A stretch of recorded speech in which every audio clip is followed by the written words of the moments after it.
The air reeked with swamp odor and rotting concrete as I peered out over what had once been my yard to Pamela Vance, HOA tyrant, screaming at a city inspector, her $800,000 McMansion sinking another inch into the mud.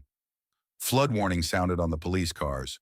Frogs croaked unpleasantly off water-soaked lawns, and a dented mailbox bobbed by like a grim holiday float. This is life today, and you are probably thinking, how did it come so far? That creek in my backyard? That was not water. It was refuge. I'd work my long, bone-exhausted plumber's days at the job and return there at dusk, cold beer in hand and spinning my line into silence while dragonflies danced and reeds sang me towards peace. Peace, however, has no finite time when an HOA detects weakness. What had begun as a trickle soon became Cold War, and I was going to fight dirty. Then Creekside was our little haven, a ragtag bunch of old houses and permanent residents, when this town was full of fields rather than blacktop. Across from them, the Pinewood HOA ruled like beige despots over swathes of sameness and robotically wired holiday lights. And then, in a single night, we were overrun, taken over without our permission. Our peaceful lives devoured by their rules. Pamela Vance, Pinewood's self-appointed queen, showed up at my door on a steamy Saturday morning. Her pastel-colored yoga pants were spotless. Her clipboard, a loaded pistol.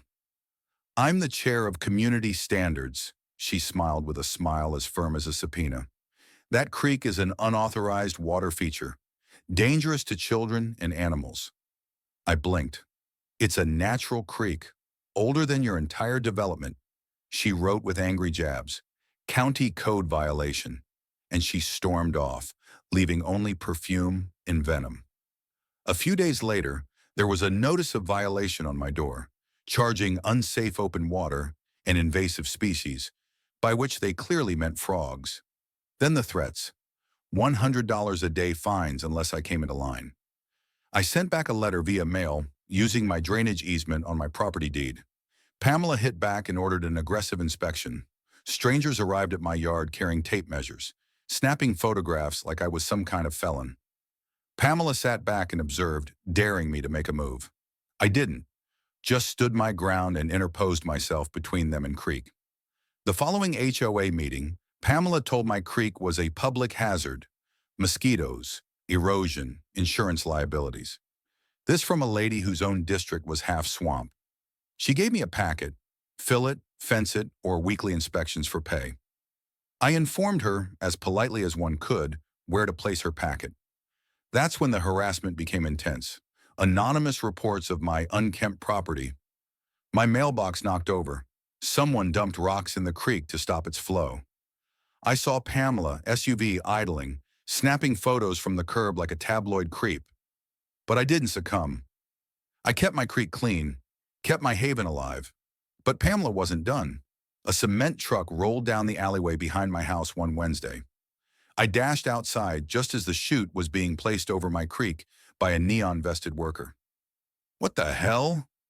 "HOA drainage improvement," he muttered, not even looking up.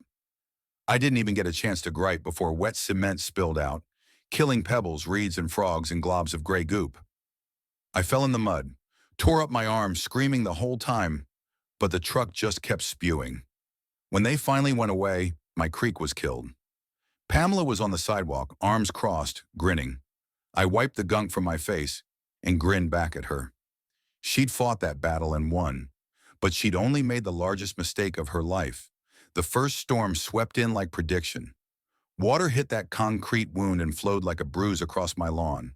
Sidewalks floated by noon. Gutters were full to brimming. Mailboxes floated halfway. Pamela waited behind a huge umbrella, smiling smugly as her flower beds succumbed beneath creeping floodwaters. 2 storms more, and the neighborhood collapsed. Mrs. Larson's basement was flooded. Mr. Rivera sandbagged his front porch. Maple Drive was a stagnant lake. Cars stuck in waist-deep water. The HOA blamed everyone but themselves. Bad grading, private drain failure, never once accepting responsibility for the true cause, the slaughtered creek.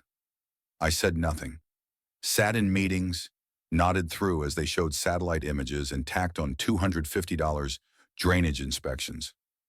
But behind the scenes, I was documenting it all. Mailboxes overflowing, yards submerged, water accumulating in the exact location where the creek once carried it away.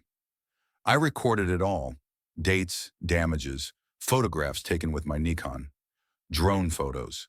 I behaved like an amateur. No one gave me a second glance.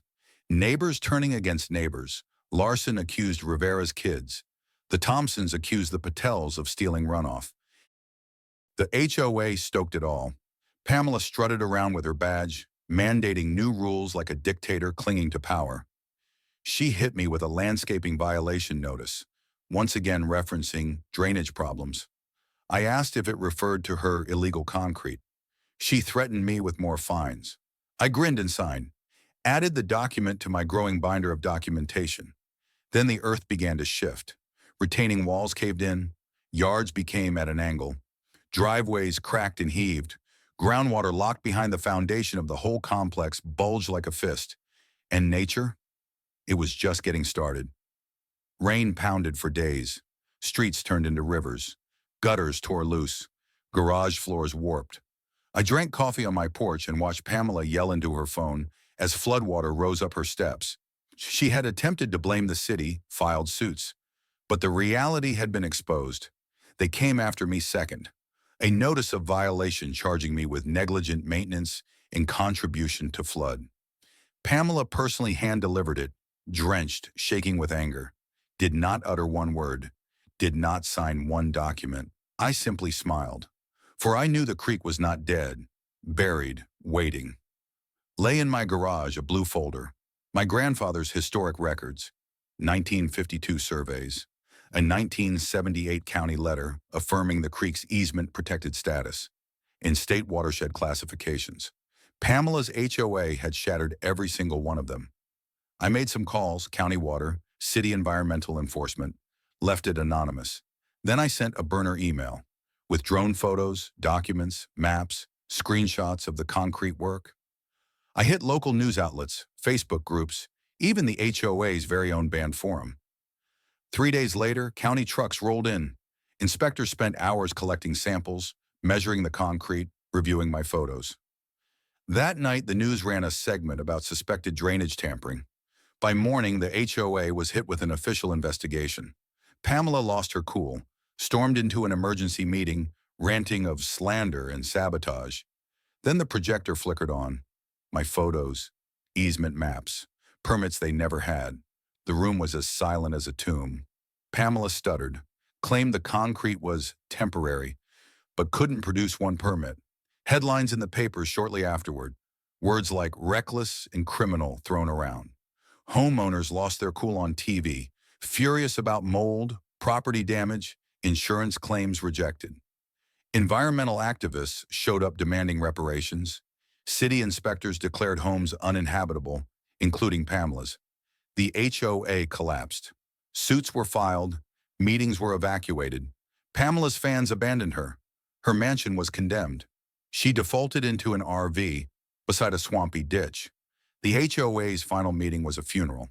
$2.3 million in liabilities, no assets. The residents voted to dissolve it. Pamela tried to protest. No one cared. She was seen being hauled away under the glare of a city marshal, boxes of shredded documents trailing behind her. With county money, we rebuilt the creek, removed the concrete, replanted the banks, grasses, willows. When the water returned, clear and alive, so did the dragonflies, and the frogs sang again. I carved a sign by the water. Nature always wins. Pamela vanished, her house a rotting shell. New families came in, working with the land rather than against it. Now I sit by the creek and feel it breathe. Strong, quiet, unbroken. The land never forgets. And it always, always wins.